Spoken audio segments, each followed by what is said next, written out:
दोस्तों एक समय एक दौर ऐसा भी था कि आप हम सब टेंशन में थे। भारत की सरकार भारत की आबादी को देके टेंशन में थी। भारत की आबादी जो हमेशा बढ़ती ही जा रही थी, अचानक से चाइना को भी क्रॉस करती है और बड़े चिंता का विषय बनती है ना।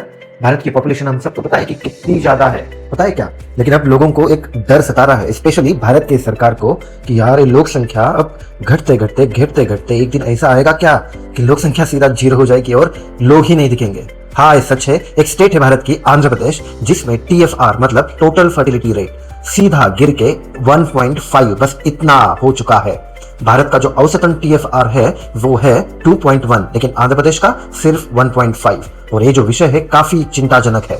अब इसमें एक बात कही गई है, TFR मतलब टोटल फर्टिलिटी रेट। अब इससे हम भारत की जो जनसंख्या है या फिर किसी भी देश की जनसंख्या कितनी बढ़ रही है या फिर कम हो रही है, सारी चीजें आते हैं। TFR मतलब टोटल फर्टिलिटी रेट एग्जैक्टली है क्या? इसकी डेफिनेशन है एक महिला अपने जीवन भर में कितने बच्चों को औसतन जन्म देती है। आसान भाषा में समझ लेते हैं TFR मतलब क्या।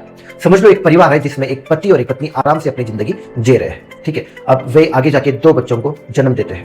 अब आगे जाके जैसे ही टाइम बीतता है, ठीक है, बच्चे बड़े होते हैं और एक दिन आता है कि माँ और बाप दोनों का देहांत हो जाता है और तब उनकी जगह ले लेंगे जो 2 बच्चे हैं वो। इसका मतलब TFR हो जाएगा 2, ठीक है। जब भी जो TFR है टोटल फर्टिलिटी रेट जब 2 होता है, इसका मतलब होता है कि भारत की जनसंख्या ना तो बढ़ रही है ना घट रही है, मतलब एकदम स्टेबल है, जो कि हमारे भारत का नेशनल एवरेज है।